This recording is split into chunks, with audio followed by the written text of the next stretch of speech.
Hi friends, Satish and Vicky from Cartoon Teacher TNPSC. So இன்றைக்கி நம்ம பார்க்க போகிற கரண்ட் அஃபேர்ஸ் வந்து நவம்பர் 3. இதோட பிடிஎஃப் வந்து டிஸ்கிரிப்ஷனில் கொடுக்குறேன், டவுன்லோட் பண்ணிக்கோங்க. பார்க்கலாமா விக்கி?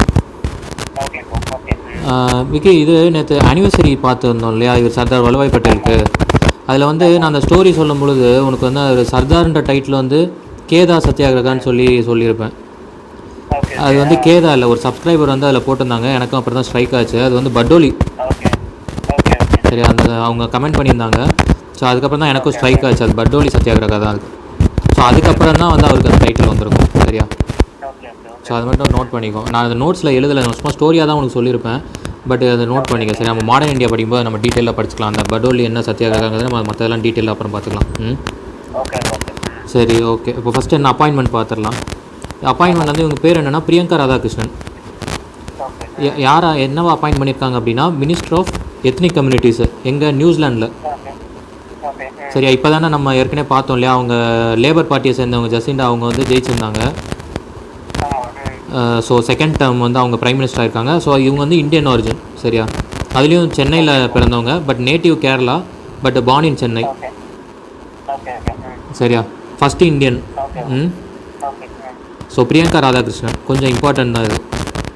அடுத்து செகண்டு பாரு, நம்ம ஆல்ரெடி வந்து குவாடு வந்து போயிட்டுருக்கு. குவாடு என்ன, மலபார் எக்ஸசைஸ் போயிட்டுருக்குல்ல, Quad countries Australia, Japan, US and India participate பண்ணியிருக்குல்ல.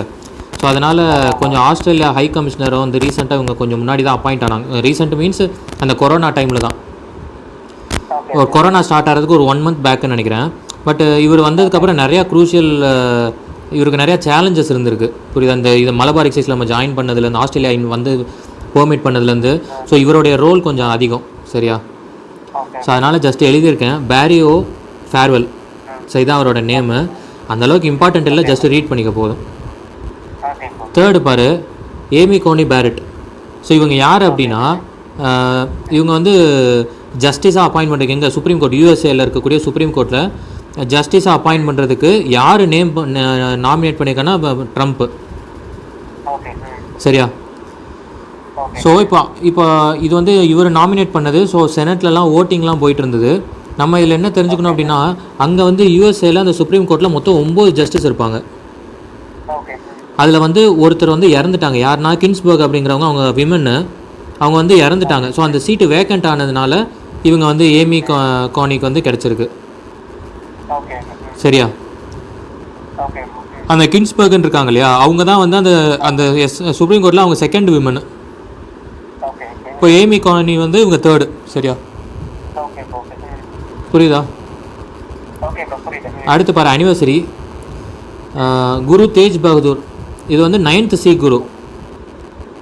Religion seek religion இருக்கு இல்லையா, மொத்தம் 10 பேர் இருக்காங்க சீக் குருஸ்ன்னு சொல்லி. அதில் வந்து இவங்க 9th குரு தேஜ் பகதூர். இவர் வந்து 1621 பார்ன் இன் அம்ரிஸ்டர். 1675 அவுரங்கசீப் வந்து முகல் அவுரங்கசீப் வந்து என்ன பண்ணிடுவாரோ, ஆர்டர் பண்ணி அவரை கில் பண்ண சொல்லிடுவாங்க. சரியா? ஸோ அதனால் இது வந்து அவரோட 400th அனிவர்சரி. இவர் வந்து யார் அப்படின்னா, இதுலேயே 6th வந்து யார் அப்படின்னா ஹர்கோபிந்த்னு ஒருத்தர் இருப்பார். அவருடைய 6th சன்னு, சாரி அவருடைய யங்கஸ்ட் சன். சரியா? புரியுதா? ஸோ 6th குருவோடைய யங்கஸ்ட் சன்னு ஹர்கோபிந்தோடைய பையன் தான் வந்து இந்த குரு தேஜ் பகதூர். இவர் வந்து 9th சீக் குரு. அவுரங்கசீப் மூலியமாக கொல்லப்பட்டவர் இவர். ஸோ அடுத்து இன்டர்நேஷ்னல் ரிலேஷன்ஸு, மெயின் டாபிக் உள்ள போயிடலாம். ஸோ இன்டர்நேஷ்னல் ரிலேஷனில் ஃபஸ்ட்டு வந்து bricks. 6th bricks parliamentary forum conduct பண்ணியிருக்காங்க. பார்லிமெண்ட்ரினாலே என்னென்னா, அந்த பார்லிமெண்ட் இருக்கு இல்லையா, ஒரு கண்ட்ரீஸில் பார்லிமெண்ட்ஸ் இருக்கும் இல்லையா. ஸோ அந்த பார்லிமெண்ட்டோட ஹெட்டு அவங்கெல்லாம் சேர்ந்து பண்ணியிருப்பாங்க. எது அந்த பிரிக்ஸ் அந்த 5 கண்ட்ரியில் உள்ளவங்க தான். எங்கே கண்டக்ட் பண்ணியிருக்காங்கன்னா சேர்டு பை ரஷ்யா. இப்போ கொரோனா பீரியடில் எல்லாமே விர்ச்சுவல் மீட்டிங் தான். சரியா? ஸோ அது வந்து யார் சேர் பண்ணா அப்படின்னா ரஷ்யா. யாருன்னா சேர்மன் ஆஃப் ஸ்டேட் டூமா அப்படிங்கிற இடத்துல உள்ளவர் தான் அது சேர் பண்ணியிருக்காரு. சரியா? நம்ம இது இந்தியாவிலேருந்து பார்ட்டிசிபேட் பண்ணது யாருன்னா ஸ்பீக்கர் ஓம் பிர்லா. ஸோ அடுத்து டிஃபென்ஸை பொறுத்த வரைக்கும் இந்த மலபார் எக்ஸைஸ்லேருந்து ரெலவெண்ட்டாக ஒரு கொஸ்டின் கண்டிப்பாக வரும்னு நினைக்கிறேன் எக்ஸாமில். நிறையா ஃபேக்ட்ஸ் இருக்குது, அதனால் கொஞ்சம் அது ரெலவெண்ட்டாக கொஞ்சம் எக்ஸ்ட்ரா எடுத்து எழுதியிருக்கேன். ஏன்னா மிஸ் பண்ணிடக்கூடாது, ஏதாவது கேட்டுட்டாங்கன்னா மிஸ் ஆகிடக்கூடாது, அதனால் கொஞ்சம் எக்ஸ்ட்ரா தான் எழுதியிருக்கேன். இது ஐஎன்எஸ் ரஜாலிங்கிறது என்னென்னா, இது வந்து நேவி இருக்குல்ல, நேவியோட ஏர் ஸ்டேஷன் அது. சரியா, அங்கே அவங்களுக்கான ஒரு ஏர் ஃபெசிலிட்டிக்குள்ள ஸ்டேஷன் அது, நேவல் ஸ்டேஷன், நேவலோட ஏர் ஸ்டேஷன். சரியா. So INS Rajali or Arakkonam naval air station சொல்லுவாங்க இதை. அரக்கோணம் எங்கே இருக்குன்னா ராணிப்பேட் டிஸ்ட்ரிக்டில் இருக்குது. சரியா. ஸோ இந்த இடத்துல தான் என்ன பண்ணுறாங்கன்னா போயிங் P8I அப்படின்ற ஒரு ஏர்க்ராஃப்டை வந்து இங்கே தான் ஹப்பாக வச்சுக்கிறாங்க இந்தியாவில். இந்த இடம் எப்படின்னா ஒரு இது டிப்போ மாதிரி சொல்லலாம், புரியுதா? இந்தியாவில் இந்த போயிங் டிப்போ அப்படி. ஸோ இந்த போயிங் P8I இந்தியாவில் நம்ம அரக்கோணம் தான் வந்து அந்த ஃபெசிலிட்டி அங்கே இருக்குது, புரியுதா? ஸோ இப்போ என்ன பண்ணியிருக்கு, மலபார் எக்ஸைஸ்க்கு இது பார்ட்டிசிபேட் பண்ணுறதுக்கு இந்த இதுக்கு போயிருக்கு. இந்த இங்கேருந்து ஏர்க்ராஃப்ட் இந்த போயிங் P8I இங்கே ரஜாலிலேருந்து போயிருக்கு. சரியா. ஆமாம், வாங்கினது யூஎஸ்லேருந்து வாங்கினது தான். ரொம்ப ஹை எண்ட் ஃபெசிலிட்டி உள்ள ஏர்க்ராஃப்ட் இது. டெக்னாலஜிலாம் பயங்கர அட்வான்ஸ்டு இந்த இதில். 16 hours கூட தொடர்ந்து வந்து இதால் ட்ராவல் பண்ண முடியும். அதான் இப்போ லாங் டைம் மேரிடைம் பேட்ரோல் ஏர்க்ராஃப்ட்னு போட்டு ஆன் தி வேல ஃபியூல் ஃபில் பண்ணலாம் மற்ற ஏர்க்ராஃப்ட்ஸ்க்கு. ஸோ அது மாதிரி இது ரொம்ப ஹை எண்டு இது ஏர்க்ராஃப்ட். சரியா. ஸோ மொத்தம் 8 இருக்குது இப்போ இந்தியாவில். இது வந்து எங்கே பார்ட்டிசிபேட் பண்ணியிருக்கு, மலபார் எக்ஸைஸ். மலபார் எக்ஸைஸ்ன்னு நம்ம இவ்வளோ நாள் பார்த்தோம் இல்லையா, இந்த நம்பரிங் நோட் பண்ணிக்கோ. 24th exercise. சம்டைம்ஸ் எத்தனாவதுன்னு கேட்டுருவாங்க. நான் இவ்வளோ நாள் அதில் இது எழுதலை, ஸோ இன்றைக்கி நான் நோட் பண்ணி எழுதியிருக்கேன் உனக்கு 24th. சரியா. சம்டைம்ஸ் அதுவும் கேட்டுறக்கூடாது. ஃபஸ்ட்டு வந்து எங்கே நடக்கும் அப்படின்னா பே ஆஃப் பெங்காலில் தான் நடக்க போகுது, விசாகப்பட்டினத்தில் தான் ஸ்டார்ட் ஆகுது. அதுக்கப்புறம் செகண்ட் ஃபேஸ் வந்து அரேபியன் சீல கண்டக்ட் பண்ண போகிறாங்க. சரியா. இப்போ இது ரெலவெண்ட்டாக சில ஃபேக்ட்ஸ் எழுதியிருக்கேன் பார்த்துக்க.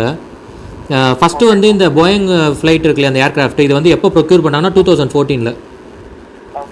இப்போ மொத்தம் 8 இருக்குது, 2014 தான் ப்ரொக்யூர் பண்ணுறாங்க. High and maritime aircraft. இப்போ இது ரெண்டாவது பாயிண்ட் வந்து இந்த மலபார் எக்ஸைஸ் ரெலவெண்ட்டான உள்ள ஃபேக்ட். இப்போ இந்தியாவில் இப்போ 2020 எங்கே விசாகப்பட்டினம் சொல்லி பார்த்துட்டோம் இல்லையா, அதுவும் இல்லாமல் அதான் Bay of Bengal and Arabian sea. So அப்போ போன வருஷம் இதுவும் திடீர்னு கேட்டுறக்கூடாதுங்கிறனால தான் இதையும் சேர்த்து எழுதியிருக்கேன். 2018 வந்து ஃபிலிப்பைன் சீயில் கண்டக்ட் பண்ணியிருக்காங்க. 2019 வந்து ஜப்பான் கோஸ்ட்டில். சரியா. இப்போது சம்டைம்ஸ் ரொம்ப அட்வான்ஸாக கேட்குறேன்னு சொல்லிட்டு இப்போ இந்த 4 கண்ட்ரியை தவிர வேறு ஏதாவது கண்ட்ரி பார்ட்டிசிபேட் பண்ணியிருக்கான்னு கேட்டாங்கன்னு வச்சுக்கேன். சிங்கப்பூர் தான். சிங்கப்பூர் ஒன்ஸ் பார்ட்டிசிபேட் பண்ணியிருந்திருக்கு. சரியா. அதனால் ஜஸ்ட் எழுதியிருக்கேன். இன்கேஸ் திடீர்னு ஆதிரும் இது கேட்க மாட்டாங்க, பட் இருந்தாலும் திடீர்னு கேட்டாங்கன்னா அதை நோட் பண்ணிக்கோ. ஸோ அடுத்து 5th ஒன் பாரு, எக்கானமி. IACE அப்படின்னா என்னென்னா, Aina Indian, Australia circular economy. சரியா. இந்தியா ஆஸ்திரேலியா சர்க்குலர் எக்கானமி தான் IACE. இது வந்து யார் கண்டக்ட் பண்ணுறாங்க, யார் சேர்ந்துன்னா இந்தியாவில் அட்டல் இனோவேஷன் மிஷனும் ஆஸ்திரேலியாவில் CSIRO, இவங்க 2 தான் பண்ணியிருக்காங்க. CSIROனா காமன்வெல்த் சயின்டிஃபிக் இண்டஸ்ட்ரியல் ரிசர்ச். சரியா. ஹலோ, கேட்குதுல்ல? CSIRனா காமன்வெல்த் சயின்டிஃபிக் இண்டஸ்ட்ரியல் ரிசர்ச். சரியா. ஆஸ்திரேலியாவில் இருக்கிறதும் இந்தியாவில் அட்டல் இனோவேஷன் மிஷன், இவங்க 2 பேர் சேர்ந்து தான் இது பண்ணுறாங்க. என்ன சொல்கிறாங்க அப்படின்னா 3R எம்ஃபசைஸ் பண்ணுறாங்க. 3Rனா என்ன அப்படின்னா ரெடியூஸ், ரீயூஸ், ரீசைக்கிள். 3R இதை தான் எம்ஃபசைஸ் பண்ணுறாங்க. என்ன இதோட கான்செப்ட் என்ன அப்படின்னா சர்க்குலர் எக்கானமி. இதுதான் அந்த கீவேர்டு. என்னது சர்க்குலர் எக்கானமி அப்படின்னா, இப்போது லீனியர் ப்ராசஸ்னால் என்னென்னா அது ஒரு ஸ்ட்ரெயிட் லைனில் இருக்கும். எப்படின்னா ஒரு ப்ராடக்டை நான் மேனுஃபேக்சர் பண்ணுறேன், அந்த ப்ராடக்டை நான் என்ன பண்ணுறேன், கஸ்டமர்கிட்ட போய் சேல் பண்ணுறேன். கஸ்டமர் என்ன பண்ணுறாங்க, அதை யூஸ் பண்ணிவிட்டு அது தேவையில்லாத போது தூக்கி போட்டுறாங்க. ஸோ இது வந்து லீனியர் ப்ராசஸ். சரியா. இப்போ இந்த சர்க்குலர் எக்கானமி என்ன எம்ஃபசைஸ் பண்ணுதுன்னா, இந்த வேஸ்டேஜ் இப்போ நான் என்ன பண்ணுறேன், ஒரு ஃபோன் உதாரணத்துக்கு ஒரு ஃபோனை சாம்சங் மேனுஃபேக்சர் பண்ணுறாங்க. அது வந்து டீலர் என்ன பண்ணுறான், அதை வாங்கி சேல் பண்ணுறான், டிஸ்ட்ரிபியூட்டர். இப்போ நான் கஸ்டமராக என்ன பண்ணுறேன், அந்த மொபைலை வாங்குகிறேன். இப்போ எனக்கு வந்து வாங்கினது எனக்கு பிடிக்கலலாம் யூஸ் பண்ணிட்டேன். ஒரு சர்டன் பீரியடுக்கு அப்புறம் எனக்கு அது வேணான்னு மாத்திரன்னு வச்சுக்கேன். அப்போ நான் அதை போட்டுறேன், தூக்கி போட்டுறேன். அப்போ என்ன, இது வந்து அது வேஸ்டேஜ் என்ன ஆகுது, டெபாசிட் ஆகுது. அதில் தேவையான பொருளை யூஸ் பண்ண போகிறது இல்லை நம்ம. இப்போ இந்த சர்க்குலர் எக்கானமியில் என்ன சொல்ல போகிறாங்கன்னா, அந்த நான் ஃபோனை கொடுத்துட்டேன் பார்த்தியா, அந்த ஃபோனை ஒன்று ரீயூஸ் பண்ணலாம். எப்படி, செகண்ட் ஹேண்டில் இன்னொருத்தர் கொடுக்கலாம்.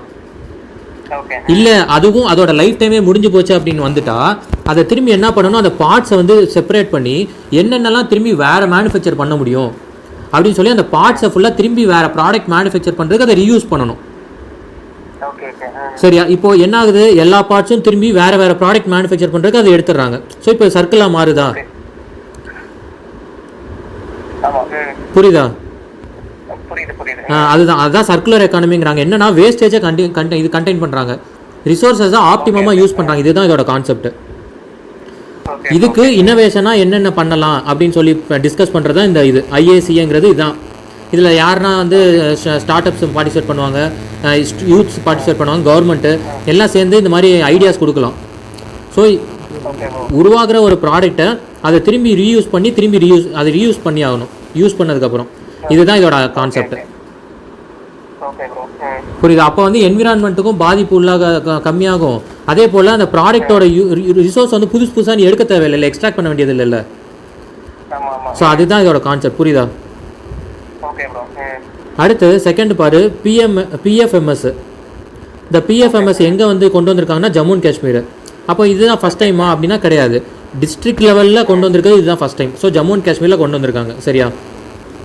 அப்படின்னா என்ன, இந்த பிஎஃப்எம்எஸ்னா என்ன அப்படின்னா பப்ளிக் ஃபினான்ஸ் மேனேஜ்மெண்ட் சிஸ்டம். இந்த இது வந்து 2009 தான் ஸ்டார்ட் பண்ணிட்டாங்க. பட் இப்போ ஜம்மு அண்ட் காஷ்மீரில் டிஸ்ட்ரிக்ட் லெவலில் அங்கே இன்ட்ரடியூஸ் பண்ணியிருக்காங்க. இது என்ன அப்படின்னா, அதாவது பப்ளிக் அந்த பாலிசிஸில் வந்து ஸ்பெண்ட் பண்ணுறாங்க இல்லையா, ஸ்கீம்ஸில் ஃபண்டு வந்து போடுறாங்க இல்லையா, அந்த ஃபண்டு எவ்வளோ வருதுன்றதும் அந்த ஃபண்டு எதுக்கெல்லாம் எக்ஸ்பெண்டிச்சர் போயிருக்குன்னு சொல்லி ஒரு ரியல் டைமில் நம்ம செக் பண்ணிக்கலாம். அது ஒரு வெப்சைட் மாதிரி நம்ம ஈஸியாக ட்ராக் பண்ணிக்கலாம் ரியல் டைமில். புரியுதா? ஒரு டிரான்ஸ்பரன்சின்னு வச்சுக்கேன். இதோட கான்செப்டே டிரான்ஸ்பரன்சி.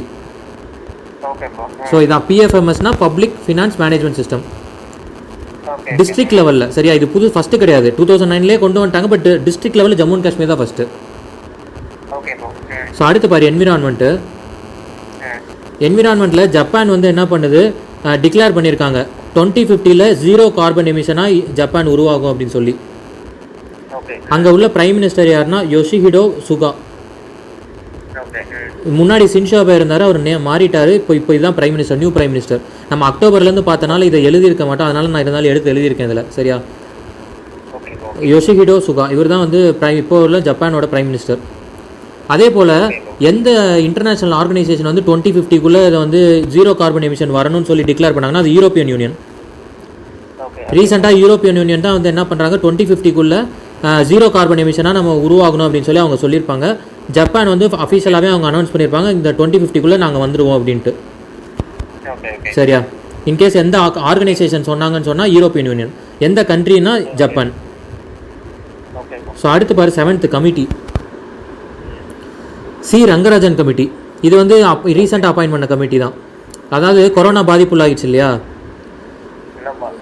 கொரோனா இப்போது எக்கனாமி என்ன ஆகுது, ஃபுல்லாக இதாகிடுச்சு இல்லை, ரொம்ப டவுன் ஆகிடுச்சு இல்லையா. ஸோ இப்போ தமிழ்நாடை பொறுத்த வரைக்கும் தமிழ்நாட்டில் அப்பாயின்ட் பண்ண கமிட்டி. இந்த கமிட்டியை வந்து ப்ரப்போஸ் பண்ண சொல்லியிருக்காங்க, எப்படி வந்து எக்கானமி வந்து பூஸ்டப் பண்ணுறது அப்படின்னு சொல்லி ஒரு ரெக்கமெண்டேஷன் கொடுக்க சொல்லியிருக்காங்க. அதுக்கு போட்ட கமிட்டி தான் அது. So Rangarajan committee relevant to economic boost up இன் தமிழ்நாடு. இது வந்து ஒரு 24 மெம்பர் கமிட்டி. இந்த கமிட்டி என்ன ரெக்கமெண்ட் பண்ணியிருக்குன்னா, ஃபார்மா செக்டர்லேயும் மெடிக்கல் டிவைசஸை வந்து உருவாக்குறதுலையும் சஜஸ்ட் பண்ணணும் அப்படின்னு சொல்லி. ஸோ ஒரு பார்க்கு செட்டப் பண்ணணும் இந்த மாதிரி ஃபார்மாவுக்கு அப்படிங்கிறாங்க. சரியா?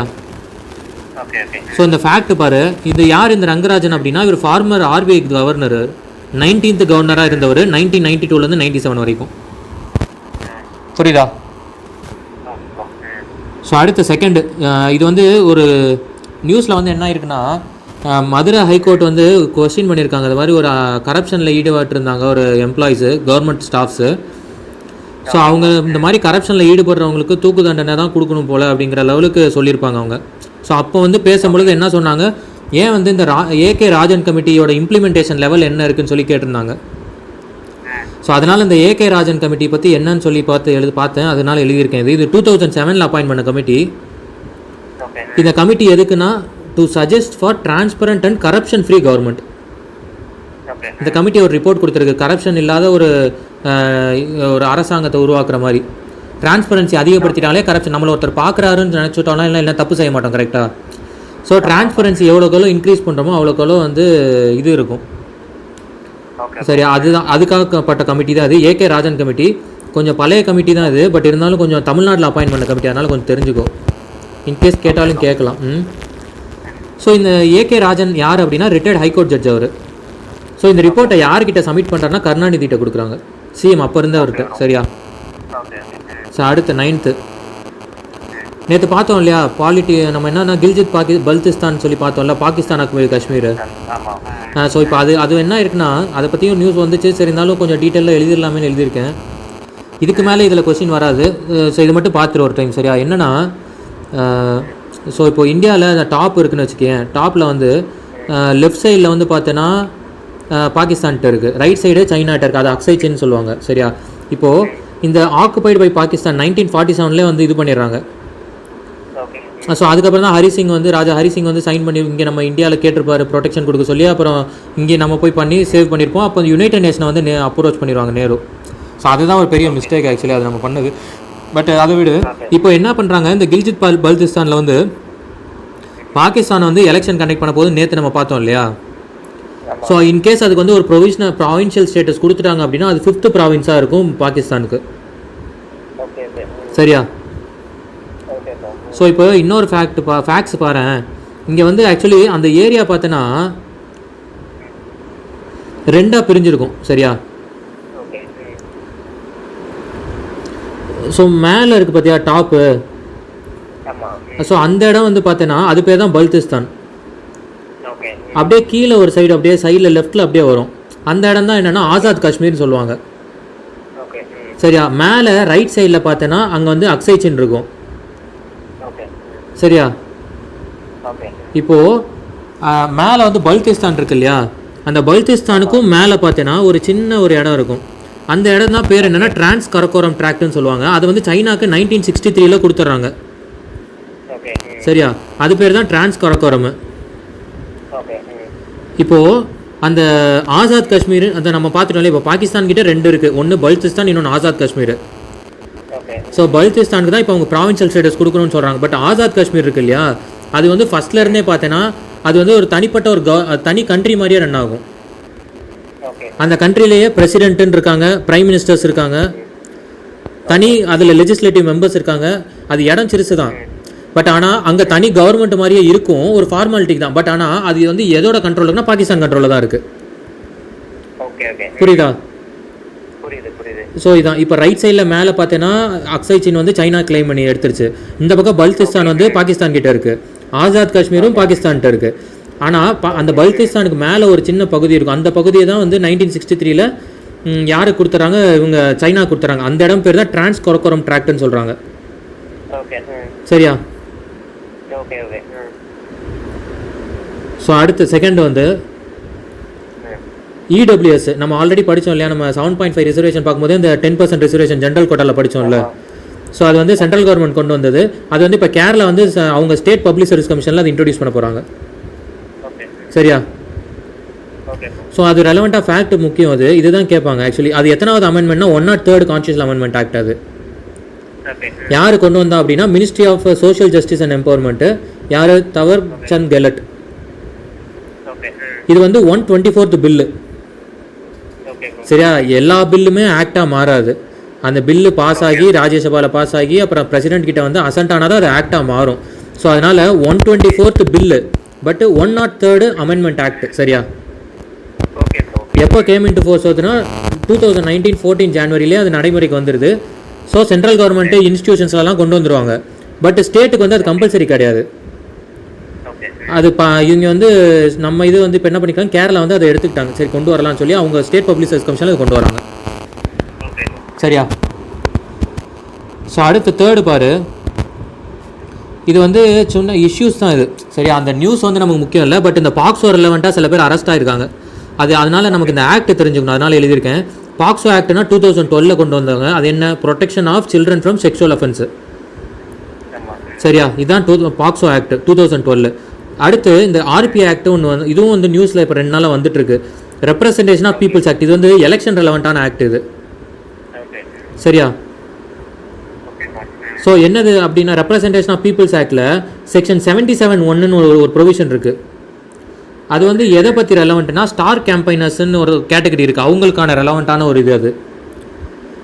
ஸோ இந்த ஸ்டார் கேம்பைனர்னால் யார் அப்படின்னா அதாவது நல்லா ஃபெமிலியராக இருப்பாங்க இல்லையா ஃபேஸஸ்ஸு.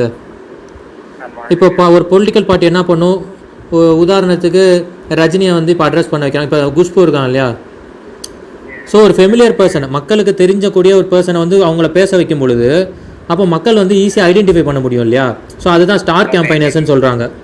இப்போது இந்த ஸ்டார் கேம்பைனர்ஸ் வந்து ஆக்டர்ஸாக இருக்கலாம், செலிபிரிட்டிஸ் இருப்பாங்க, இல்லை சீனியர் பார்ட்டி மெம்பர்ஸாக இருக்கலாம், சரியா, அது யாராக வேணாலும் இருக்கலாம். பட் ஸ்டார் கேம்பைனர்ஸ்க்கு ப்ராப்பராக ஒரு definition election commission of India இதுவரை கொடுத்ததில்லை, எந்த லாஸ்லையும் கிடையாது, சரியா. இப்போது இந்த ரெகக்னைஸ்டு பார்ட்டி வந்து இப்போ இதில் எலெக்ஷன் கமிஷன் பொறுத்த வரைக்கும் நம்ம அது பின்னாடி படிப்போம், பட் ஜென்ரிக்காக இதில் போட்டிருக்கிறது மட்டும் நான் சொல்கிறேன் கேட்டுக்கோ. ஒரு ரிஜிஸ்டர்டு பார்ட்டி அப்படின்னா என்ன அர்த்தம்னா, ஒரு ஸ்டேட்டில் இப்போ ரெகக்னைஸ்டு பார்ட்டி அப்படின்னா இப்போ ஏடிஎம்கே இஸ் ரெகக்னைஸ்டு பார்ட்டி, சரியா. இதே அன்ரெகக்னைஸ்டு அப்படின்னா பட் ரிஜிஸ்டர்ட் அப்படின்னா என்ன அர்த்தம்னா, அந்த பார்ட்டி வந்து அந்த குறிப்பிட்ட குவாலிஃபிகேஷன் அட்டைன் பண்ணியிருக்காது, பட் ஆனால் ரிஜிஸ்டர் பண்ணியிருக்கோம், புரியுதா. ஸோ என்டிகே மாதிரி நான் தமிழர் கட்சியெலாம் பார்த்தீங்கன்னா ரிஜிஸ்டர் பண்ணியிருப்பாங்க, பட் ஆனால் அது அன்ரெகக்னைஸ், ஏன்னா அது பர்டிகுலர் சீட்ஸ் இது செக்யூர் பண்ணால் தான் அதுக்கான ஸ்டேட்டஸ் ரெகக்னிஷன் கிடைக்கும், சரியா. ஸோ இப்போ இவங்க என்ன சொல்கிறாங்கன்னா, ரெகக்னைஸ்டு பார்ட்டியில் 40 ஸ்டார் கேம்பைனர்ஸ் இருக்கலாம், அன்ரெகக்னைஸ்டில் 20 ஸ்டார் கேம்பைனர்ஸ் இருக்கலாம். இப்போது இந்த ஸ்டார் கேம்பைனர்ஸ் யார் யாருங்கிறத லிஸ்ட்டை நீ முன்னாடியே அந்த நோட்டிஃபை பண்ணோன்னே நீ கொடுத்துடணும் எலெக்ஷன் கமிஷனுக்கு. இப்போது இது என்ன சொல்கிறாங்கன்னா, இப்போது எக்ஸ்பெண்டிச்சர்ஸ்லாம் இருக்குது இல்லையா, எலெக்ஷன் எக்ஸ்பெண்டிச்சர்ஸு. இப்போ எலெக்ஷன் எக்ஸ்பெண்டிச்சர்ஸ் அப்போ இவங்கெல்லாம் வராங்க, இப்போ இவங்களுக்குலாம் டிரான்ஸ்போர்ட்டேஷன் சார்ஜஸ் இது நிறையா இருக்குல்ல, ஃபெசிலிட்டிஸ் அவங்கள மெயின்டைன் இது பண்ணணும், கூட்டு வரணும், வைக்கணும், தங்க வைக்கணும், இதெல்லாம் இருக்குல்ல. அப்போ இந்த எக்ஸ்பென்சஸை யார் பேர் பண்ணுறது? ஒரு எக்ஸ்பெண்டிச்சர் ஒரு கேண்டிடேட்டுக்கும் இவ்வளோ தான் செலவு பண்ணணும்னு சொல்லி இருக்குது, கரெக்டாக. அப்போ இதெல்லாம் வந்து யார் பேர் பண்ணிக்கிறாங்கன்றதும் இருக்குது. ஸோ அதுக்கு தான் இந்த செக்ஷன் 77(1) இவங்க ரெலவெண்ட்டாக இருக்கக்கூடிய எக்ஸ்பெண்டிச்சர்ஸ் ரெலவெண்ட்டாகவும் இது டீல் பண்ணும். மெயினாக இப்போ வந்து நான் ஒரு ஸ்டார் கேம்பைனர் வந்து ஒரு கேண்டிடேட்டை வந்து இது பண்ணுறாங்கன்னு வச்சுக்கேன், ஒரு கேண்டிடேட்டை அவங்க வந்து பேசுகிறாங்க அப்படின்னா அந்த இடத்துல வந்து நடந்து அவங்க செலவு எல்லாமே அந்த கேண்டிடேட் அக்கௌண்ட்டுக்கு போயிடும். அதுக்கு அந்த கேண்டிடேட் ஸ்டேஜில் நிற்கணும்னு அவசியம் இல்லை, அந்த கேண்டிடேட்டை பற்றி பேசினா கூட போதும், சரியா. இப்போ நான் தான் வந்து கேண்டிடேட்னு வச்சுக்கேன், இப்போ வந்து ஒரு செலிபிரிட்டியை கூப்பிட்டு வந்து எனக்காக அட்ரஸ் பண்ண வைக்கிறேன் அப்படின்னா அவருக்கு வந்து செலவெல்லாம் நான் என்னோட அக்கௌண்ட்டில் வந்துடும். அது இதே பார்ட்டியை அட்ரஸ் பண்ணால் அவங்க அது தனி இதில் போயிடும். இதே வந்து இந்த செக்ஷன் 77(1)ங்கிறது டிரான்ஸ்போர்ட்டேஷன் ரெலவெண்ட்டானது தான் அவங்களுக்கானது, புரியுதா. ஸோ ஸ்டார் கேம்பைனர் தான் அவன் தான், இவ்வளோ பெருசாக ஒன்றும் இது பண்ணிக்காது. இது ஆக்சுவலி மத்திய பிரதேசில் எலெக்ஷன் அந்த ஸ்டார் கேம்பைனருக்கு வந்து என்ன பண்ணியிருக்காங்கன்னா, எலெக்ஷன் கமிஷன் வந்து அந்த ஸ்டார் கேம்பைனர்லேருந்து அவரை வந்து வெளியே அனுப்பிச்சிட்டாங்க, அந்த ஸ்டேட்டஸை வெளியே எடுத்தாங்க. சுப்ரீம் கோர்ட் என்ன பண்ணிருச்சு, அந்த ஆர்டரை வந்து ஸ்டே பண்ணிருச்சு, புரியுதா. ஸோ அதெல்லாம் நமக்கு தேவையில்லை. பட் இந்த ஸ்டார் கேம்பைனர் என்னென்னு மட்டும் தெரிஞ்சுக்க, அது வந்து ரெப்ரசன்டேஷன் ஆஃப் பீப்புள்ஸ் ஆக்ட் 1951 இருக்குது, சரியா. ஸோ அடுத்து பாரு, நேற்றே பார்த்தோம் இல்லையா, ஷாங்காய் கோஆப்ரேஷன் ஆர்கனைசேஷனில் ப்ராசிக்யூட்டர் ஜெனரல்ஸ் மீட்டிங்கில் சாலிசிட்டர் ஜெனரல் பார்ட்டிசிபேட் பண்ணாங்கன்னு நம்ம நேற்று பார்த்தோம், துஷார் மேத்தா, சரியா. இப்போது சாலிசிட்டர் ஜெனரல்ன்றது செகண்டரி லெவல் தான்.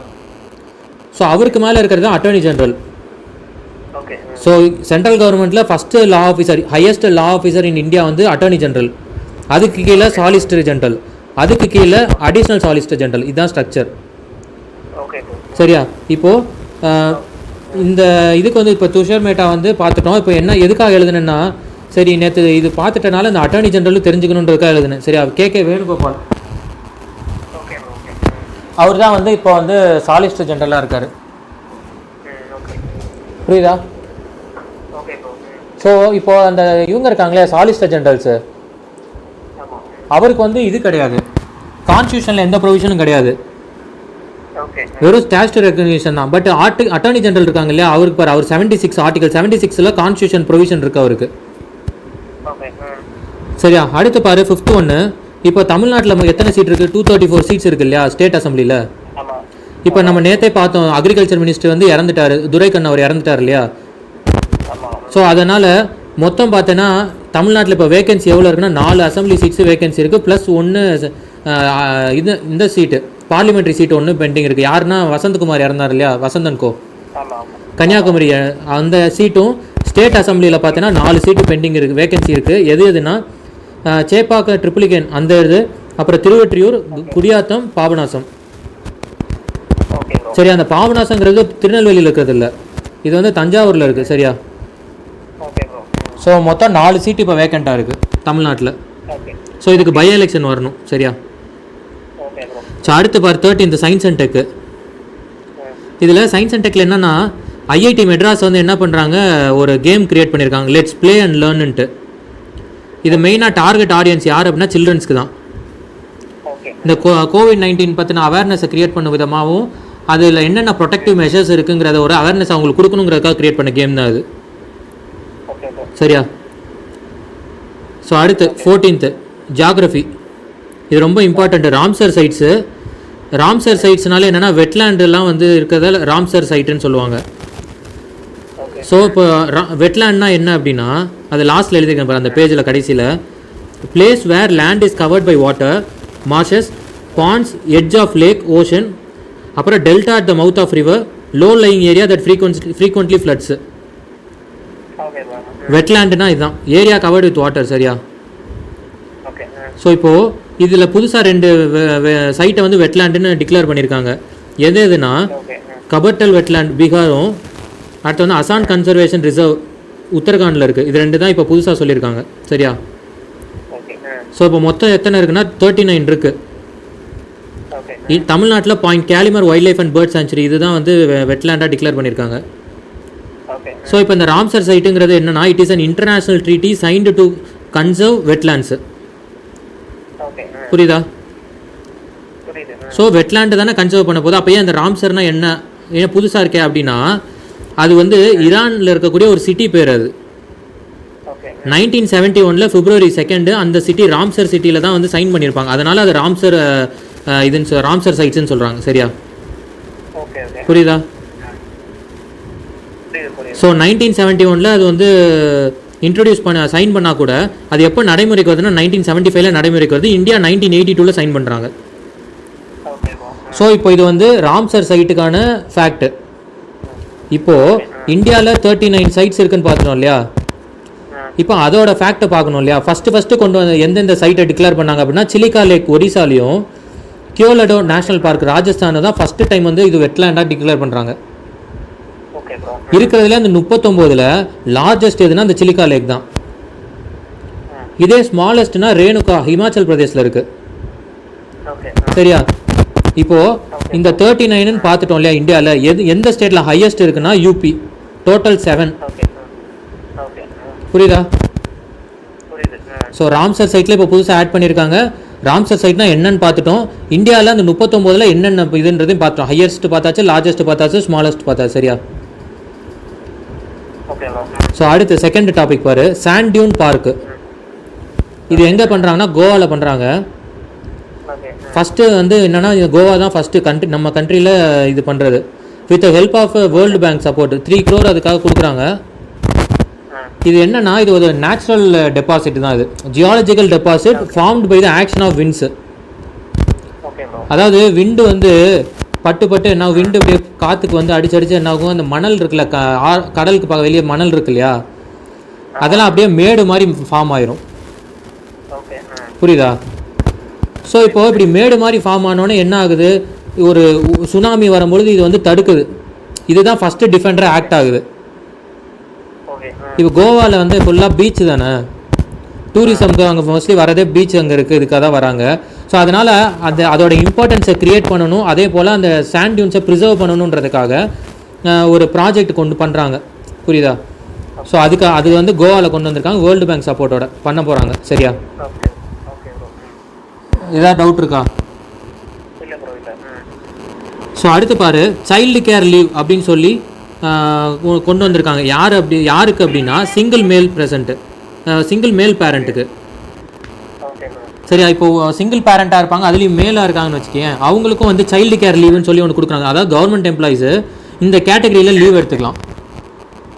இது எல்லாருக்கும் கிடையாது, சிங்கிள் பேரண்ட்டுக்கு மட்டும்தான். சரியா?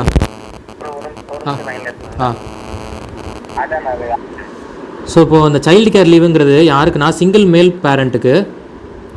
இது யார் சொல்லி கொடுத்துருக்காங்கன்னா டிபார்ட்மெண்ட். எந்த டிபார்ட்மெண்ட்னா டிபார்ட்மெண்ட் ஆஃப் பர்சனல் ட்ரைனிங். சரியா?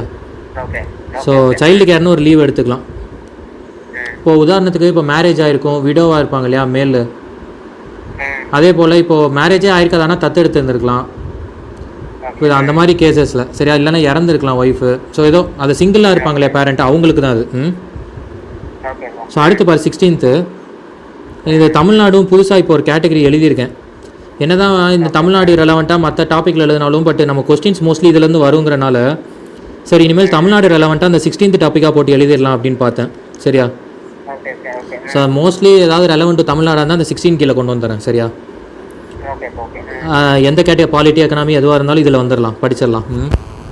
ஓகே. ஸோ இப்போது இதில் என்ன பண்ணியிருக்காங்கன்னா, இப்போ தமிழ்நாடு கவர்மெண்ட் வந்து 100% டேக்ஸ் எக்ஸம்ஷன் கொடுத்துருக்காங்க. எதுக்குன்னா பேட்ரி வெஹிக்கிள், அந்த இ வெஹிக்கிள் இருக்கு இல்லையா, அதுக்கு அவங்களுக்கு வந்து 122 வரைக்கும் 100% டேக்ஸ் எக்ஸம்ஷன் கொடுத்துருக்காங்க. எதுக்குன்னா பூஸ்டப் பண்ணுறதுக்கு, அவங்கள வாங்க வைக்கிறது என்கரேஜ் பண்ணுறதுக்காக. அதே மாதிரி தமிழ்நாட்டில் எப்போ அந்த பாலிசி கொண்டு வந்தால் இ வெஹிக்கிள் பாலிசின்னு ஒன்று 2019 கொண்டு வந்திருக்காங்க. சரியா? ஸோ 100% டேக்ஸ் எக்ஸம்ஷன் இப்போது இ வெஹிக்கிள் பாலிசி ரெலவெண்ட்டாக 2019 கொண்டு வந்திருக்காங்க. இல்லை எதுவாக இருந்தாலும் சரி, எலக்ட்ரிக் வெஹிக்கிள்னாலே பண்ணிக்கலாம், பைக்கு காரு எதுனாலும். சரியா? 22 ஆமாம் 22 வரைக்கும். அதை வாங்குறதுக்காக என்கரேஜ் பண்ணணுங்கிறதுக்காக. சரியா? ஓகேப்பா, ப்ரிப்பேர் படிச்சிரு. நம்ம நாளைக்கு பேலன்ஸ் பார்க்கலாம். நாளைக்கு நம்ம 4th பார்க்கலாம். எனக்கு அந்த October 28, 29 எழுத டைம் கிடைக்கல. சரி நாளைக்கு நான் அதை எழுதுறேன். சரியா? நாளைக்கு எழுதிட்டு பண்ணிடலாம். சரிப்பா, படி. இப்போ நாளைக்கு பார்ப்போம். ஆ.